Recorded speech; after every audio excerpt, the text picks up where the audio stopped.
असंख्य विचारों का मन में आना और उन पर नियंत्रण न कर पाना, जिससे कि हर वक्त टेंशन आना। इसे हम कैसे नियंत्रित कर सकते हैं और हमेशा कैसे सकारात्मक रह सकते हैं, इसी के ऊपर आज की एक नई रोचक कहानी हम आपको सुनाएंगे।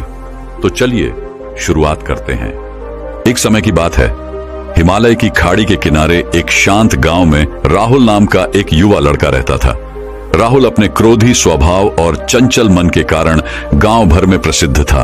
उसका मन हर समय विचारों से भरा रहता था। सोचो कि उसके विचारों के तूफान ने उसके मन को एकदम बेचैन कर दिया था। उसके जीवन से शांति मानो गायब हो गई थी और वह हमेशा अपने ही ख्यालों में खोया रहता था और तनावपूर्ण जीवन जी रहा था। उनके अशांत मन और क्रोध के कारण उनके अपने परिवार के सदस्यों और गांव वालों से भी संबंध अच्छे नहीं थे, जिससे वह और भी अधिक अकेला और अपमानित महसूस करने लगा। वह और भी अधिक मानसिक तनाव की स्थिति में चला जाता है। एक समय की बात है, राहुल अपने गांव की गलियों में घूम रहा था। तभी उनकी मुलाकात एक बौद्ध भिक्षु से हुई, जो एक पेड़ की छाया के नीचे ध्यान में बैठे थे। बौद्ध भिक्षु के चेहरे से निर्मल शांति की आभा झलक रही थी। इस असीम शांति में राहुल बौद्ध भिक्षु की ओर आकर्षित हुआ। जब राहुल बौद्ध भिक्षु के करीब आया तो उसे अपने आसपास एक सकारात्मक ऊर्जा का एहसास हुआ। भरत को एहसास हुआ कि इस असीम शांति और सकारात्मक ऊर्जा का स्रोत कहीं न कहीं इस बौद्ध भिक्षु के भीतर ही है। इसलिए वह वहीं बैठकर उसकी आंखें खुलने का इंतजार करने लगा। थोड़ी देर बाद जब बौद्ध भिक्षु की आंख खुली तो उसने एक युवा लड़के को अपने सामने बैठा पाया, जो बहुत तनावग्रस्त और नकारात्मक भावनाओं से भरा हुआ लग रहा था। राहुल ने बौद्ध भिक्षु की ओर उदार भाव से देखा और बहुत विनम्रता से कहा, मालिक, मेरा मन बहुत अशांत है और मेरे मन के विचार मुझे खाए जा रहे हैं। मुझे एक पल के लिए भी शांति महसूस नहीं होती। क्या आप मुझे सिखा सकते हैं कि मैं अपने अशांत मन को कैसे शांत करूं? बौद्ध भिक्षु ने राहुल की पीड़ा को समझते हुए करुण दृष्टि से देखा और कहा, मेरे प्यारे बच्चे, मैं तुम्हें एक कहानी सुनाना चाहता हूं। इस कहानी में मानसिक शांति और खुशी के रहस्य छिपे हैं। क्या आप कहानी सुनना चाहेंगे? राहुल ने हाँ में सिर हिलाया और पूरी एकाग्रता से कहानी सुनने को तैयार हो गया। उनके अंदर जिज्ञासा चरम पर थी। वो कहानी सुनने को बेताब था। बहुत समय पहले की बात है। एक नगर में शक्ति नाम का एक आदमी रहता था। शक्ति बेहद महत्वाकांक्षी व्यक्ति थे और उन्हें हर काम में लोगों से मदद की जरूरत पड़ती थी। यदि उसे किसी से असफलता और बुराई सुनने को मिलती थी तो वह गहरी चिंता और तनाव में चला जाता था। उनका मानना था कि सफलता और भौतिक शक्तियां वांछित खुशी देंगी, लेकिन वह जितना सफलता और प्रशंसा के पीछे भागता था उतना ही मानसिक तनाव में डूबता जाता था। लेकिन अचानक शक्ति का सामना उस समय के मशहूर बौद्ध भिक्षु से हो गया, जिसका नाम महाकौशल था। महाकौशल अपने शिष्यों को ध्यान की शिक्षा देते थे और वह स्वयं एक बहुत ही ध्यानमग्न और प्रबुद्ध व्यक्ति थे। महाकौशल की अद्भुत एकाग्रता से प्रभावित शक्ति ने उनसे अपने भटकते मन को शांत करने का उपाय जानना चाहा। शक्ति ने कहा कि महंत मैं हमेशा सफलता के पीछे भागता हूं और लगातार अधिक हासिल करने की कोशिश करता हूं, फिर भी मुझे कोई क्षणिक संतुष्टि या आत्मसंतुष्टि नहीं मिलती। इस निरंतर बेचैनी के बीच में शांति कैसे पा सकता हूं? बौद्ध भिक्षु ने करुण दृष्टि से उसकी ओर देखा और उत्तर दिया, आपका मन एक अशांत नदी की तरह है जो हमेशा बहती रहती है। आप कभी भी शांत नहीं रह सकते। इसलिए इस अशांत मन को शांत करने के लिए आपको अपने विचारों को बिना किसी रुकावट के जाने देने की कला सीखनी होगी। शक्ति को आश्चर्य हुआ और उसने पूछा कि मैं अपने विचारों को कैसे जाने दूं? आखिर मैं भी तो अपनी इच्छाओं और महत्वाकांक्षाओं से बंधा हुआ हूं। यह सुनकर बौद्ध भिक्षु मुस्कुरा दिए।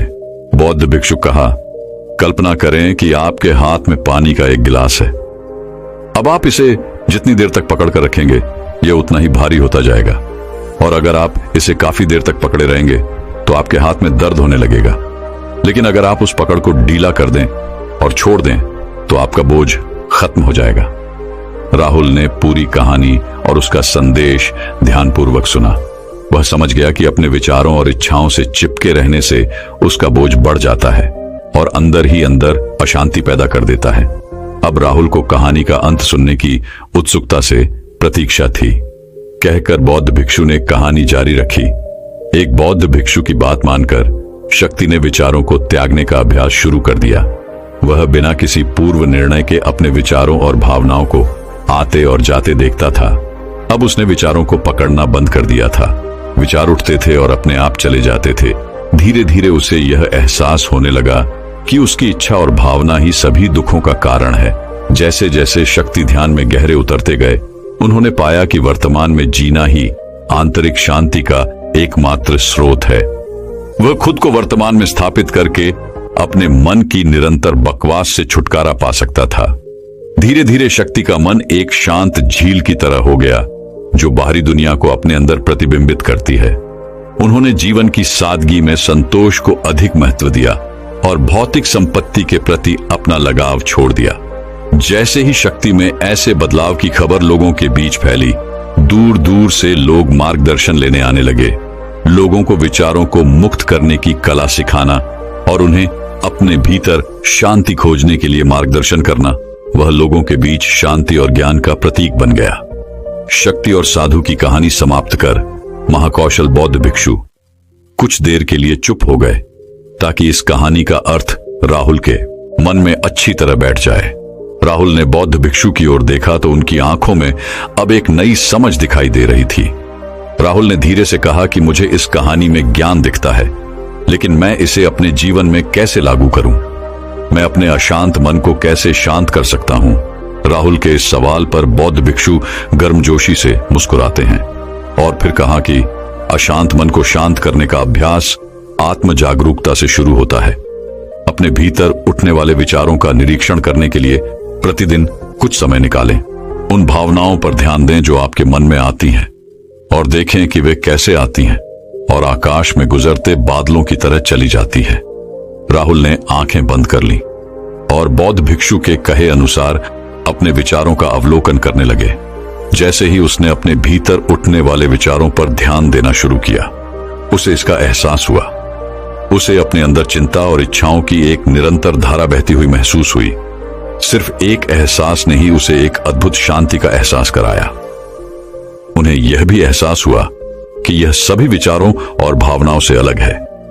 बौद्ध भिक्षु ने आगे कहा कि जैसे शक्ति ने खुद को सभी मोहमाया से अलग कर लिया था, वैसे ही अपने मन को अशांतकारी विचारों और भावनाओं से मुक्त करने का अभ्यास विकसित करो। बिना किसी पूर्वाग्रह के विचार को वैसे ही स्वीकार करें जैसे वह आता है, और फिर धीरे धीरे उन्हें जाने दें और अपना ध्यान वर्तमान क्षण पर केंद्रित करें। लेकिन राहुल ने टोकते हुए कहा कि अगर विचार और भावनाएं इतनी मजबूत हैं तो क्या होगा? बौद्ध भिक्षु ने कहा, यह बना रहता है और मन को छोड़ने से इनकार करता है। बौद्ध भिक्षु ने राहुल की बात से सहमति जताते हुए सिर हिलाया और कहा, ऐसे कई मौके आएंगे जब आपके मन में सवालों का बवंडर चल रहा होगा। जब आपका दिमाग आपकी बात ही नहीं सुनेगा तो ऐसे में आपको अपनी सांसों की ताकत पर विश्वास करना होगा। एक बार फिर भिक्षु ने राहुल से कहा, अपनी आंखें बंद करो और अपनी सांसों पर ध्यान केंद्रित करने के लिए अपने पेट को ऊपर उठता हुआ और मत्ता हुआ महसूस करें।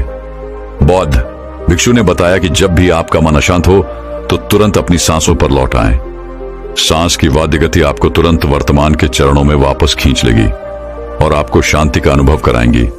एक बौद्ध भिक्षु के निर्देश अनुसार आने और जाने वाली सांसों पर ध्यान केंद्रित करने का प्रयास करें। इस छोटे से व्यायाम से उन्हें मानसिक शांति का अनुभव हुआ। उसे याद आया कि उसकी सांसें हमेशा उसके साथ थी, जो उसे वर्तमान क्षण की याद दिलाती थी, आराम और शांति लाती है। राहुल के इस विकास को देखकर बौद्ध भिक्षु मंद मंद मुस्कुराए और बोले, मेरे प्रिय, बेचैन मन को शांत करना एक ऐसा अभ्यास है जिसमें बहुत प्रयास और दृढ़ इच्छा शक्ति की आवश्यकता होती है, क्योंकि लगातार व्यायाम से मांसपेशियां मजबूत होती हैं। उसी तरह नियमित अभ्यास से मन भी शांत होता है। स्वीकृति में सिर हिलाते हुए इस बौद्ध भिक्षु को धन्यवाद देते हुए उन्होंने वादा किया कि आज से वह अपने अशांत मन को शांत कर सकेंगे और अपनी गैर शक्तियों को मुक्त कर सकेंगे। बौद्ध भिक्षु ने राहुल के कंधे पर हाथ रखकर कहा, मुझे आपकी क्षमता पर बहुत भरोसा है और आपको जल्द ही आंतरिक शांति मिलेगी। लेकिन याद रखें कि यह आसान नहीं होगा, लेकिन अगर आप दृढ़ इच्छा शक्ति और खुले दिल से प्रयास करेंगे तो आप निश्चित रूप से वह शांति पालेंगे जो आपके अंदर है। उस दिन से राहुल अपने अशांत मन को शांत करने का प्रयास करने लगा और हर दिन ध्यान करने के लिए एक अलग समय निर्धारित किया। उसने अपने मन में उठने वाले विचारों को बिना किसी रोक टोक के जाने दिया और अपनी सांसों के जरिए खुद को वर्तमान में बनाए रखने की कोशिश की। समय के साथ अभ्यास करते हुए राहुल को अपने अंदर शांति का अनुभव हुआ। जैसे जैसे समय बीतता गया, राहुल को ज्ञान और शांति का स्रोत कहा जाने लगा। जैसे जैसे समय बीतता गया, भरत को ज्ञान और शांति का स्रोत कहा जाने लगा। ग्रामीण अपने अशांत मन को शांत करने के लिए राहुल के पास आने लगे। बौद्ध भिक्षुओं के शिक्षक दूसरों की मदद करते समय आत्म जागरूकता की शक्ति साझा करते हैं। बौद्ध भिक्षु आंतरिक शांति पाने की शिक्षा देते हैं। इसके साथ ही उन्होंने अपनी सांसों पर ध्यान देने और अपने विचारों को मुक्त करने की कला भी सिखाई। ऐसे निवासियों का विकास हुआ और उन्हें मन की अमूल्य शांति मिली। बौद्ध भिक्षु की शिक्षाओं और राहुल द्वारा संचालित अभ्यास के माध्यम से विचारों को त्यागने और वर्तमान में जीने की कला दूर दूर तक फैल गई। उन्होंने कई लोगों की जिंदगी बदल दी और जैसे जैसे समय बीतता गया, उनकी जिंदगी और भी बदलती गई। राहुल का शांत प्रभाव उसके गांव की सीमाओं से परे तक फैला हुआ था। आसपास के गांवों और शहरों से लोग राहुल के परिवर्तन की कहानी सुनते थे, उनसे सलाह लेने आते हैं। मन के बोझ तले दबे लोगों के लिए राहुल आशा की किरण बन गया।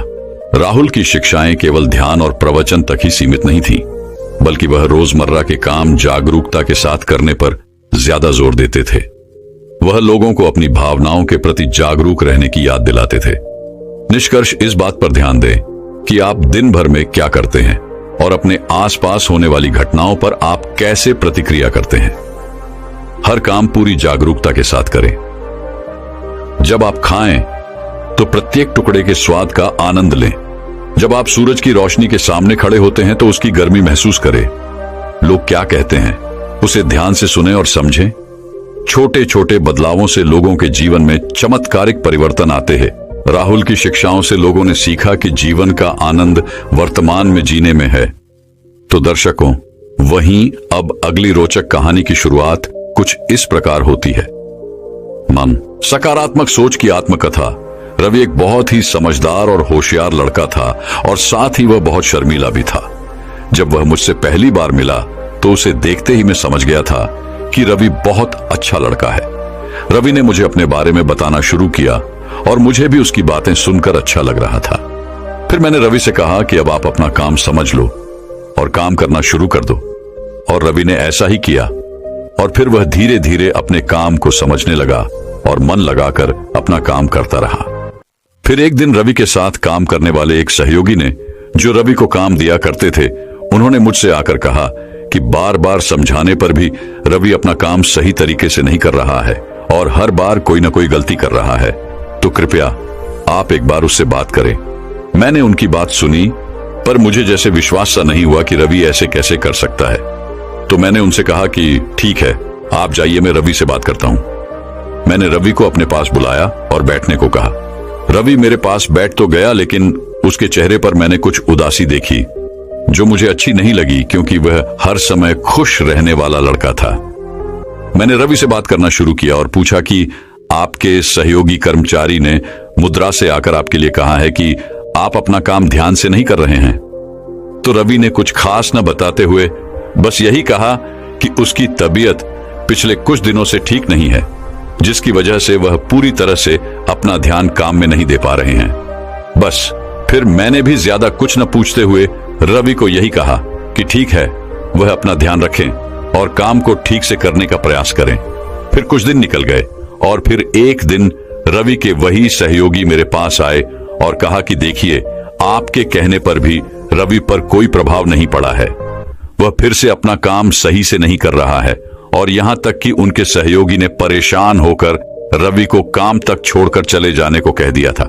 मैंने फिर रवि को बुलाया अपने पास और थोड़ा समझाकर भेज दिया, परंतु कुछ ठीक नहीं हुआ और ऐसे ही थोड़े दिनों तक चलता रहा।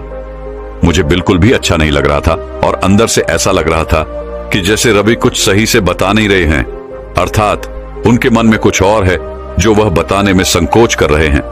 फिर मैंने सबके चले जाने के बाद रवि की एक दिन अपने साथ रुकने को कहा और रवि मेरी बात मानकर रुक गए। उस दिन मैंने रवि से पूछा कि बताओ क्या बात है, और घबराओ नहीं, बात जो भी हो मैं यह बात किसी को नहीं बताऊंगा और हो सका तो पूरी सहायता करूंगा। रवि ने किसी तरह मुंह पर विश्वास करते हुए और हौसला दिखाते हुए अपनी बात बतानी शुरू की, जिस वजह से वह इतने समय से अपना ध्यान काम में नहीं लगा पा रहा था। वह उसकी सेहत के साथ साथ उससे भी ज्यादा बड़ी समस्या थी। वह समस्या थी उनके परिवार को लेकर। रवि ने बताया कि उनकी पारिवारिक स्थिति ठीक नहीं है, अर्थात उनके परिवार की आर्थिक स्थिति बहुत खराब है। ये 2 भाई हैं और छोटा भाई अभी अपनी पढ़ाई पूरी कर रहा है, इसलिए बड़ा भाई होने के नाते घर की सारी जिम्मेदारी रवि पर ही है। पिताजी की कमाई भी बहुत कम है, जिस वजह से घर का गुजारा बहुत मुश्किल से चलता है। इन्हीं सब बातों के चलते वह थोड़ा परेशान रहता है और काम में पूरी तरह से ध्यान नहीं लगा पाता। रवि की यह बात सुनकर दिल को बहुत दुख हुआ कि अपने घर की परेशानी की वजह से वह अपने जीवन में आगे नहीं बढ़ पा रहा, और मैंने देखा कि रवि की सोच अब बहुत ही नकारात्मक हो गई थी। रवि को लगने लगा था कि अब वह अपने जीवन में कुछ नहीं कर पाएगा। फिर मैंने दुखी मन के साथ उसको वहां से चलने को कहा। फिर कुछ दिन बाद मुझे पता लगा कि रवि को नौकरी छोड़कर चले जाने को कह दिया गया है। उस दिन मुझे सही में ये लगा कि किसी भी तरह से अगर मैं रवि को रोक सकूं तो मेरे लिए ये बहुत बड़ी बात होगी, पर अफसोस कि मैं ऐसा नहीं कर सकता था। लेकिन उस समय मैंने ये जरूर सोचा था कि अब मैं रवि को इस तरह से उदास और नकारात्मक सोच के साथ नहीं रहने दूंगा और रवि में इतना आत्मविश्वास भर दूंगा कि वह एक कामयाब इंसान बन सके। दोस्तों, आपको यह जानकर खुशी होगी कि मैं ऐसा करने में कामयाब भी रहा। रवि की नौकरी के आखिरी दिन में रवि से मिला और लगभग 1 घंटा रवि के साथ बिताया और उनको जीवन की सच्चाई से अवगत करवाने की कोशिश की।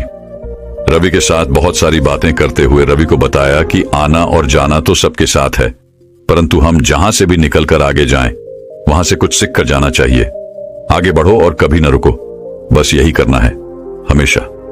ऐसा कभी नहीं सोचना कि मेरे साथ यह गलत हुआ, सिर्फ यही मन में आना चाहिए कि जो होता है वह अच्छे के लिए ही होता है। फिर मैंने रवि को बेस्ट ऑफ लक बोला और चलने को कहा। दोस्तों, आपको भी यह जानकर बहुत खुशी होगी कि फिर लगभग 2 महीने बाद मुझे रवि का फोन आया और उन्होंने मुझे बताया कि वह अब एक नई जगह काम करने लग गए हैं और वहां पर सब कुछ बहुत ही अच्छा चल रहा है और सब उनके साथ अच्छे से बात करते हैं। उस दिन रवि ने मुझसे कहा, सर, ये सब कुछ आपकी वजह से संभव हो पाया है। अगर उस दिन आपने मुझे वह सब कुछ नहीं समझाया होता तो आज पता नहीं मैं क्या कर रहा होता। जो आपने उस दिन मुझसे कहा वह मैंने अपने दिमाग और जीवन में उतार लिया और ये उसी का परिणाम है। उस दिन रवि से ज्यादा खुश शायद मैं था, क्योंकि मुझे लग रहा था कि यह मेरे लिए बहुत बड़ी बात है कि अगर मेरी सकारात्मक सोच की वजह से किसी की नकारात्मक सोच बदल सकती है और वह अपने जीवन में कुछ अच्छा हासिल करने में समर्थ हो सकता है, तो इससे अच्छी बात और क्या हो सकती है। तो देखा दोस्तों, किस तरह सकारात्मक सोच हमारे जीवन में महत्वपूर्ण भूमिका अदा करती है। तो दर्शकों, वहीं अब अगली रोचक कहानी की शुरुआत कुछ इस प्रकार होती है। एक दिन एक प्रोफेसर जैसे ही अपनी क्लास में आए, उन्होंने विद्यार्थियों से एक सरप्राइज टेस्ट लेने के बारे में पूछा। सभी विद्यार्थी अपने अपने डेस्क पर चिंतित होकर टेस्ट के बारे में सोच रहे थे। तभी प्रोफेसर ने सारी प्रश्न पत्रिका अपने हाथों में ली। प्रोफेसर के चेहरे से ऐसा लग रहा था जैसे टेस्ट बहुत मुश्किल होगी। उन्होंने एक एक करके सारी प्रश्न पत्रिका विद्यार्थियों को दी और उसे पलटने को कहते हुए टेस्ट शुरू करने के लिए कहा। पेज पलटते ही सभी को आश्चर्य हुआ, क्योंकि वहां कोई प्रश्न नहीं लिखा हुआ था, केवल पेज के बीच में एक काला डॉट बिंदु था। प्रोफेसर शांति से सभी के हाव भाव को देख ही रहे थे। उन्होंने उसे देखते हुए बच्चों से कहा कि मैं चाहता हूं कि तुम टेस्ट में वो लिखो जो तुम्हें वहां दिखाई दे रहा है। इसे सुनते ही सभी विद्यार्थी चिंतित हो कहते और बिना कुछ सोचे समझे लिखने लगे। क्लास के अंत में प्रोफेसर ने सभी विद्यार्थियों की उत्तर पत्रिकाएं जमा की और जोर जोर से विद्यार्थियों के सामने ही उसे पढ़ना शुरू किया, जिसमें सभी ने यही लिखा था कि पेज के बीच में एक काला धब्बा है या कुछ उस डॉट की स्थिति को दर्शाने की कोशिश कर रहे थे, इत्यादि इत्यादि। और इस तरह सभी उत्तर पत्रिकाएं पढ़ने के बाद पूरा क्लासरूम शांत था और तभी प्रोफेसर ने समझाना शुरू किया कि मैं आपके इन उत्तरों पर आपको कोई ग्रेड नहीं देने वाला हूं। मैं तो बस आपको कुछ ऐसा काम देना चाहता था जिसमें आपको थोड़ा सोचना पड़े। किसी ने भी अपने उत्तर में उस सफेद पेपर के बारे में नहीं लिखा। सभी का ध्यान केवल उस काले डॉट पर ही था। और यही हमारे जीवन में भी होता है। हमारे पास भी एक सफेद पेपर होता है जिसमें हम आनंद ले सके, खुद हो सके और जीवन का महत्व जान सके। लेकिन हम हमेशा जीवन के काले भागों पर ही ध्यान देते हैं। हमारा जीवन हमें भगवान द्वारा दिया गया सबसे बड़ा पुरस्कार है, जिसमें बहुत सारा प्यार भरा हुआ है। भगवान ने हमें खुश रहने के कई बहाने भी दिए हैं। उन्होंने सुंदर प्रकृति बनाई, हमें अच्छे दोस्त दिए, एक सुखी परिवार दिया, एक अच्छी जॉब दी और रहने के लिए अच्छा घर और जीवन साथी दिया। भगवान हर रोज हमारे जीवन में कोई न कोई चमत्कार जरूर करता रहता है। जीवन में इतनी सारी अच्छी चीजें होने के बावजूद हमारा ध्यान केवल जीवन के काले भागों में ही होता है। इस काले भाग में स्वास्थ्य से संबंधित समस्याएं, पैसों की कमी, उलझे हुए रिश्ते, दोस्तों से नाराजगी इत्यादि समस्याएं शामिल हैं। अगर हम जीवन के सुंदर भागों से इस काले भाग की तुलना करें तो हम पाएंगे कि सुंदर भाग की तुलना में ये काला भाग बहुत ही छोटा है। लेकिन फिर भी उस छोटे भाग ने हमारे दिमाग को खाली कर दिया है। हमें हमारी आंखें काले भागों पर लगाने की बजाय जीवन की सुंदर चीजों का आनंद लेना चाहिए और अपने साथ साथ लोगों को भी आनंदित करते रहना चाहिए। आनंदित रहे और सकारात्मक पॉजिटिव जीवन जिए। सकारात्मकता हमारे जीवन में बहुत मायने रखती है, क्योंकि इसकी मदद से हम बड्ढे से बड्ढी समस्या को भी आसानी से सुलझा सकते हैं। क्योंकि एक निराशवादी को हर अवसर में कठिनाई दिखाई देती है और एक आशावादी को हर कठिनाई में एक अवसर दिखाई देता है। महापुरुष हमेशा से ये कहते आए हैं कि सकारात्मक सोच वाला व्यक्ति अपनी सोच से असंभव को भी संभव कर पाता है। सकारात्मक सोच भले ही सारी समस्याएं ना सुलझा पाए, लेकिन ये काफी लोगों को झुंझलाने के लिए काफी होती है। तो दर्शकों, वहीं अब अगली रोचक कहानी की शुरुआत कुछ इस प्रकार होती है। व्यक्ति का जीवन संघर्षों से भरा हो जाता है। इसमें उतार चढ़ाव का आना जाना लगा रहता है। मुसीबत के समय ही व्यक्ति की सही मायने में परीक्षा होती है, क्योंकि मुसीबत के समय में हम कैसा व्यवहार करते हैं यह बहुत ज्यादा मायने रखता है। बहुत समय पहले की बात है। एक नगर में एक छोटा सा परिवार रहता था जो बहुत ही दयनीय स्थिति से गुजर रहा था। परिवार लगातार संघर्षों से जूझ रहा था, परंतु एक के बाद एक समस्या आती जा रही थी। लगातार आ रही समस्याओं से निराश होकर परिवार के छोटे लड़के ने अपने पिता से कहा कि अब हम थक चुके हैं, मुझे अपना भविष्य अंधकारमय दिखाई दे रहा है। लड़के के पिता खाना बनाने का काम करते थे। वो अपने लड़के को रसोई घर में लेकर गए। रसोई घर में उन्होंने 3 घड़ों में पानी भरकर उसे चूल्हे पर रख दिया। कुछ समय के पश्चात तीनों बर्तन में पानी उबलने लगा।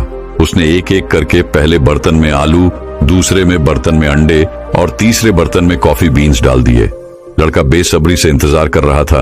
उसके दिमाग में चल रहा था कि पिताजी ये सब क्या कर रहे हैं। 20 मिनट बाद उन्होंने चूल्हे को बंद कर दिया। पिता ने सबसे पहले आलू को एक कटोरे में निकाला, उसके बाद अंडा और अंत में कॉफी को निकालकर एक कप में रख दिया। उन्होंने लड़के की तरफ मुड़कर कहा, बेटा तुम क्या देख रहे हो? लड़के ने तुरंत जवाब देते हुए कहा कि आलू, अंडे और कॉफी। पिता ने कहा, करीब से देखो और आलू को छुओ। लड़के ने आलू छुआ और कहा कि यह तो नरम हो गया है। फिर पिता ने उसे अंडा तोड़ने को कहा। लड़के ने अंडा तोड़ा तो उसमें से सख्त अंडा निकला। अंत में उसे कॉफी पीने के कहा, जिसे पीकर लड़के के चेहरे पर मुस्कान आ गई। ये सब हो जाने के बाद लड़के ने पिता से पूछा, इनका क्या मतलब है?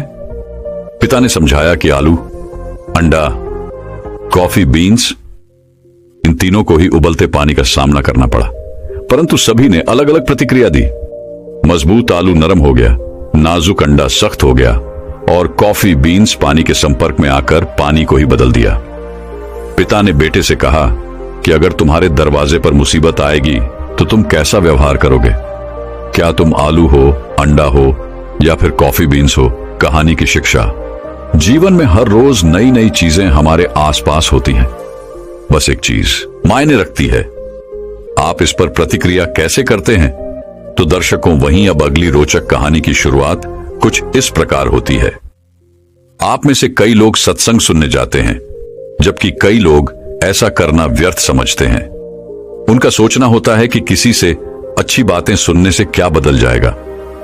लोग अक्सर ऐसी बातें बद्दे बुजुर्गों से भी सुनते हैं, लेकिन वो एक कान से सुनते हैं तो दूसरे कान से निकाल देते हैं। लोग सोचते हैं कि उन बातों को अपने जीवन में लागू करना एक सामान्य व्यक्ति के लिए आसान नहीं होता, और अगर उसके बिना जीवन चल रहा तो इतनी झमत उठाए कौन। सत्संग को लेकर जब ऐसी ही समस्या एक व्यक्ति ने गौतम बुद्ध के सामने रखी, तो जानिए गौतम बुद्ध ने इस पर क्या कहा। बुद्ध हर हफ्ते नए गांव जाकर वहां लोगों को उपदेश दिया करते थे। सभी लोग बुद्ध के उपदेश से बहुत प्रभावित होते। बुद्ध के उपदेश को सुनकर गलत मार्ग पर चलने वाला व्यक्ति सही मार्ग पर चलने लगता था। एक दिन एक नए गांव में बुद्ध उपदेश देने पहुंचे। उपदेश सुनने के लिए भक्तों की भारी भीड़ मौजूद हुई। उन्हीं भक्तों में एक भक्त ऐसा भी था जो भीड़ कम होने का इंतजार कर रहा था। फिर जैसे ही भीड़ कुछ कम हुई, वह बुद्ध के पास गया और बुद्ध के सामने उसने अपना संशय रखा। उसने बुद्ध से कहा, गुरुजी, आप 3 दिनों से लगातार उपदेश दे रहे हैं। 3 दिनों से मैं भी लगातार आपका उपदेश सुनने आ रहा हूं, पर फिर भी मेरे मन में एक उलझन है। बुद्ध ने बोला, तुम बेफिक्र होकर पूछो कि तुम्हारे मन में क्या उलझन चल रही है। वह व्यक्ति बोला, गुरुजी, आप जब भी उपदेश देते हैं तो मेरा मन एकदम से प्रफुल्लित हो उठता है। मैं खुद को ऊर्जावान महसूस करता हूं, लेकिन जैसे ही मैं अपने घर में प्रवेश करता हूं तो ऐसा लगता है कि जैसे वह सकारात्मक ऊर्जा कहीं गायब हो गई है। मैं अपने घर पर उन नियमों का पालन नहीं कर पाता जो मुझे करनी चाहिए। घर में प्रवेश करते ही ऐसा क्या बड़ा बदलाव आ जाता है कि आपके उपदेश वहां कोई काम नहीं करते।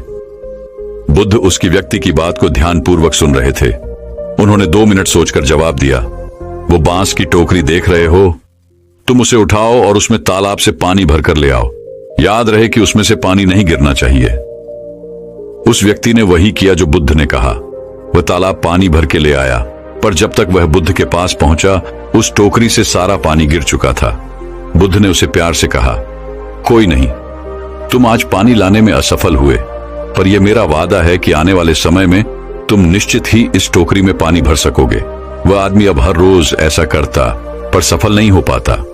एक दिन उस आदमी ने बुद्ध से कहा कि टोकरी में तो आज तक पानी भर नहीं पा रहा है। बुद्ध ने इस पर जवाब दिया, वत्स, तुम पहले अच्छे से देखो कि टोकरी को देखकर तुम्हें क्या फर्क नजर आ रहा है। उस व्यक्ति ने टोकरी का अच्छे से निरीक्षण किया और कहा, एक फर्क जरूर नजर आया है। पहले टोकरी के तल में मिट्टी जमा होती थी, अब वह साफ दिखाई देती है। कोई गंदगी नहीं दिखाई देती है और इसके छेद पहले जितने बड़े नहीं रह गए, वे बहुत छोटे हो गए हैं। तब बुद्ध ने उसे समझाया, यदि इसी तरह इसमें पानी निरंतर डालते रहोगे तो कुछ ही दिनों में ये छेद फूलकर बंद हो जाएंगे और टोकरी में पानी भर पाओगे। इसी प्रकार जो निरंतर सत्संग करते हैं, उनका मन एक दिन अवश्य निर्मल हो जाता है। अवगुणों के छिद्र भरने लगते हैं और गुणों का जल भरने लगता है। अब उस व्यक्ति को सत्संग का असली महत्व समझ आ चुका था। बुद्ध की यह कहानी साधारण लग सकती है, लेकिन इसमें जीवन की एक बद्धी सीख छिपी है जिसे हम अक्सर नजरअंदाज करके चलते हैं, जबकि यह हमारे जीवन को बद्ध स्तर पर प्रभावित करता है। वह सीख है अच्छी संगति रखना, अच्छी सोच और अच्छे लोगों के संपर्क में रहना। तो दर्शकों, वहीं अब अगली रोचक कहानी की शुरुआत कुछ इस प्रकार होती है। विवाह के लिए दोनों पक्षों की तरफ से हाँ होने के बाद विवेक ने सुगंधा से वादा लिया, मेरे माता पिता को कभी कोई कष्ट न हो, बड्ढे भैया उनके साथ रहते हैं। इसका मतलब ये नहीं कि हमारे सारे फर्ज पूरे हो गए। जब कभी जिम्मेदारी उठानी पड़ी तो मैं चाहता हूं तुम पीछे न हटो, मेरे कदम से कदम मिला चलो और उनके लिए दिल से करो। छोटा भाई बाहर सेठ है, मतलब ये है कि वो जब भी आएगा मेहमान की तरह। और हाँ, एक बात और, पिताजी ने अपनी छोटी सी सरकारी नौकरी में हम तीनों पर बराबर मेहनत की है। ये मेरी लापरवाही रही या किस्मत कह लो कि मैं दोनों की तरह बहुत आगे नहीं जा पाया। इसलिए कल को तुम्हें किसी तरह की हीन भावना न हो, इसलिए पहले से मन पक्का कर शादी करना। छोटी सी प्राइवेट नौकरी है, घर में बेशक आलीशान सामान न भरा हो, पर दिल में तुम्हारे लिए भरपूर प्रेम रहेगा।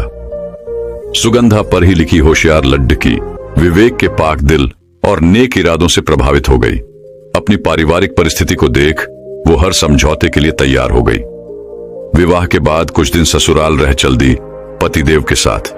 कमाई बेशक ज्यादा न थी, कई बार महत्वाकांक्षाओं को मारना पड़ता था, लेकिन उसकी छोटी सी दुनिया में सुख, चैन और प्रेम सब था। मध्यवर्गीय परिवार से थी तो हर परेशानी को बचपन से बारीकी से देखती आई थी। बेशक पिताजी ने कमी होते हुए भी हर सुविधाएं दी, लेकिन आज उन सुविधाओं में से भी कियों का अभाव था।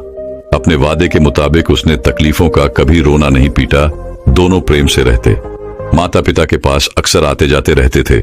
वहां जाकर बस एक बात खटकती थी, मां की कोई बात गलत लगने पर बड्ढे भैया भाभी का तुरंत पक्ष ले लेते और विवेक उसकी उम्मीद सुगंधा से हर हाल में चुप रहकर सहयोग करने की ही होती।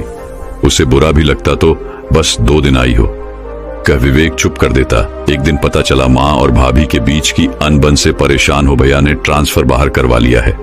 श्रवण कुमार विवेक के पास दूसरा कोई हल न था। चल दिए परिवार सहित माता पिता के साथ रहने। सुगंधा भी अपने वादे के मुताबिक तन मन धन से सेवा में जुट गई। कुछ दिन बीतने के बाद सास बहू में वैचारिक भेद शुरू हो गए। सही होते हुए भी सुगंधा विरोध नहीं कर पाती, मन मसोस कर रह जाती। जिंदगी एक ढर्रे पर चल पड़ी, कहीं कोई बदलाव नहीं। घर में बातें कम, तनाव ज्यादा रहने लगा। छोटी छोटी बातों में रोक टोक रिश्तों में दुरियां लाने लगी। सब्जी ये क्यों बनाई, अभी कहां जा रहे हो? विवेक तो पहले रसोई में झांकता भी नहीं था, कभी बाहर का खाना पसंद नहीं करता था। और भी न जाने कितने बेतुके प्रश्न। कहने का मतलब ये है कि रोज के मनमुटाव विवेक के घर घुसने के बाद सरदर्दी बनने लगे। जब बहुत समझाने के बाद भी हल नहीं निकला तो उसने सुगंधा से ही चुप रहने की याचिका की। देखो सुगंधा, सब कहेंगे बड्ढा दंभ भरता था, आज खुद पर पड़ ही तब अक्ल आई। ये लोग बुजुर्ग हैं, इनसे बदलने की उम्मीद करना बेकार है। तुम मेरी धर्मपत्नी हो, मेरी परेशानी समझो और किसी भी तरह समस्या का हल निकालो। तीनों बेटे पिता को छोड़ दे कैसे रह सकते हैं शिवू? भैया की पोस्टिंग बाहर है और छोटा आउट ऑफ इंडिया में।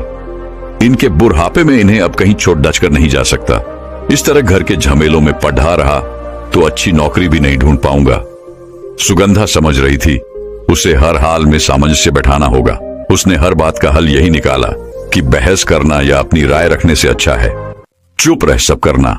वो चुपचाप सब काम करती रहती, अपनी तरफ से सेवा में कोई कमी न करती। आज पिताजी के कोई पुराने मित्र मिलने आए। अरे विवेक, तुम कब आए? वहां तो सुना है तुम्हारी अच्छी नौकरी लग गई थी। क्यों बेटा नौकरी छोड़ दिया आए? मुझे यकीन था तुम इन्हें अकेला कभी नहीं छोड़ दोगे। विवेक बोलने ही वाला था, पिताजी बीच में बोल पढ़े। बड्ढे का तबादला बाहर हो गया था, छोटा विदेश है। एक यही था जो नौकरी छोड़ रहा सकता था। हमने कहा यहीं आकर रहो, थोड़ा कम भी मिलेगा तो क्या, घर खर्च तो हम चला लेंगे। इस बहाने थोड़ी बचत भी हो जाएगी। वहां जितनी कमाई थी सब खर्च हो जाती। विवेक पिता की शक्ल देखता रहा।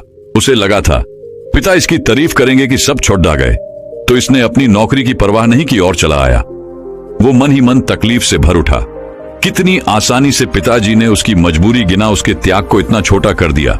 जब तक भाई यहां था तब तक उनके दिमाग में यह विचार नहीं आया कि विवेक की कमाई कम है, उसे बुला लिया जाए। ये सब सुनकर भी उसके चेहरे पर एक मुस्कुराहट थी, वो मुस्कान जो उसे खुद के ऊपर आ रही थी। पिताजी की बीमारी के चलते अक्सर लोग मिलने चले आते, बेटे बहू की सेवा देख तारीफ भी करते, पर असली तृप्ति तो तब मिलती जब माता पिता उनके त्याग को समझते। बहू चुपचाप काम में लगी रहती। हाँ, समय के साथ जीना सीख गई थी। उन लोगों की बहुत सी बातों को नजरअंदाज कर खुश रहने की कोशिश करती। अब एक बिटिया भी थी, आधा मन उसके कारण लग जाता। जहां देखा साथ बैठ, हर समय कुछ न कुछ सुनाया जाता है। उसने साथ बैठना कम कर दिया था। उसे अपने से ज्यादा पति का सोचकर लगता। एक दिन गुस्से में बोली, देखिए सेवा करना अपनी जगह है, लेकिन जब सामने वाले को आपके करे कि कद्र ना हो तो वही सेवा बेवकूफी नजर आती है। जानते हैं आप मम्मी जी सबसे क्या कहती हैं? लोग हमें बेवकूफ समझने लगे हैं। विवेक उसकी बात पर मुस्कुरा कहता, तुम क्या समझती हो? मैं इतना नादान हूं कि सबका मन पढ़ना नहीं जानता। ये दुनिया और यहां के लोगों की छोड़ दो। तुम सीधा चल रहे हो, फर्ज अदा कर रहे हो, तो ये तुम्हें बेवकूफ का दर्जा दे रहे हैं। अभी तुम यहां ये गए नहीं कि वही लोग सीधे यही कहेंगे। वो तो पराई थी, क्या सेवा करती जब बेटा ही अपना फर्ज अदा न कर सका। इसलिए सुगंधा किसी की बात को दिल से मत लगाओ। मुझे खुशी है कि तुम मुझे धर्मपत्नी के रूप में मिली, लेकिन पिताजी वो बुजुर्ग हैं, ऐसा नहीं है। वो मुझे प्यार नहीं करते। वो मेरी स्थिति देख भद्दास निकालते हैं कि सब बन गए। और ये यहीं 2-3 दिन से मौसी सास आई हुई थी। बहू को देख बहुत खुश होती, कैसे चुपचाप शांत मन से अपने काम करती रहती है। दीदी कुछ भी कहे, तेरी बहू लाखों में एक है। क्या तन मन धन से सेवा में लगी रहती है? बड्ढे के क्या हाल हैं? और छोटा, वो सब कैसे हैं? पिताजी बीच में ही गर्व से बोले, दोनों बहुत होनहार हैं, अच्छी कमाई करते हैं। उन दोनों ने मेरी मेहनत सफल कर दी। शान से कह सकता हूँ दोनों लायक हैं। उनके ऊपर पैसा लगाया तो आज उन्होंने सर उठाने लायक रखा है। जीजा जी, लायक तो विवेक है, बड़ा तो बीमारी की हालत में भी आपको छोड़ चला गया, और इसे देखो, अपना आगा देखा ना पीछा, सब छोड़ दी सेवा में चला आया। देखो साली साहिब, सेवा करता है तो उसे उसका मेवा भी मिलता है। दोनों लायक थे, निकल गए। हमने तो इस पर भी उतनी ही मेहनत की थी, कुछ बनता तो ये कौन सा रुकता, शुरू से नालायक था, कभी किसी की नहीं सुनी। आज यहाँ है तो हमारी वजह से 2 पैसे बचा लेता है। ये नहीं होता तब भी हम इतने समर्थ तो थे ही कि अपनी व्यवस्था करते। बहू सब सुन रही थी, जानती थी। जो अपने बच्चे के प्रेम और त्याग को नहीं समझे वो उसके लिए क्या कह सकते हैं। उसे विवेक के लिए बहुत तकलीफ हुई। मन तो आया अभी उसे ले यहां से चली जाए। मौसी सास ने फिर पक्ष रखते हुए कहा, कुछ भी कहो, ऐसे बच्चे आज के समय में मिलना मुश्किल है। आपकी किस्मत अच्छी है जो दीदी बहू और तुम्हारी कोई बात होते नहीं। देखी क्या बात है, सब ठीक है ना। वो बेचारी कहीं आती जाती नहीं, एक तुम ही हो जो उसके मन को परेज सकती हो। सास कुछ बोलती, उससे पहले सुगंधा हंसते हुए बोली, मौसी जी माफ कीजिएगा, छोटा मुंह बड़ी बात कह रही हूं। आप खुद सोचिए, नालायक बेटे की बहू लायक कैसे हो सकती है। नालायक बहू हूं। पति ने कहा माता पिता अकेले हैं तो साथ देने चली आई। बुजुर्ग हैं, उनका हर कहा मानना होगा, तो बिना विरोध जो कहा वो मानती गई। कभी इन लोगों की कोई बात पसंद नहीं आई तो पति से कहा। उस नालायक बेटे ने माता पिता के सामने मुंह बंद रख बिना विरोध के चुपचाप करते रहने को कहा। मैंने वो भी किया, हालत से समझौता कर चुप रहना सीख गई। पर बेटा सब कुछ करने के बाद भी नालायक ही रहा, तो मैं कैसे लायक हो सकती थी। उनके त्याग, सेवा और फर्ज का ये सिला मिलेगा। अगर समय रहते समझती तो आज अफसोस ये है कि ये नालायकी मैंने तब दिखाई होती जब सब कुछ छोड़ चाँद देकर यहां आने को तैयार हुए थे। बहू की बात से सास ससुर के चेहरे का रंग उड़ गया। आज से ये नालायक बहू बिल्कुल नालायक हो चुकी है, क्योंकि अंतरात्मा की आवाज को रोक नहीं पाई। अपने मन की कह नालायक बहू फिर चुपचाप अपने फर्ज अदा करने में लग गई। किसी के सीधेपन और फर्ज को उसका स्वार्थ बता कम मत आंकिए। मन का सुकून हर किसी को चाहिए। किसी के मन से की गई सेवा भाव को स्वार्थ का जामा पहना, उसके मन के साथ खिलवाड़ क्यों। भावनाएं हर किसी में होती हैं, पर समय पर अभिव्यक्त कराने वाले के विचारों की कद्र करनी चाहिए।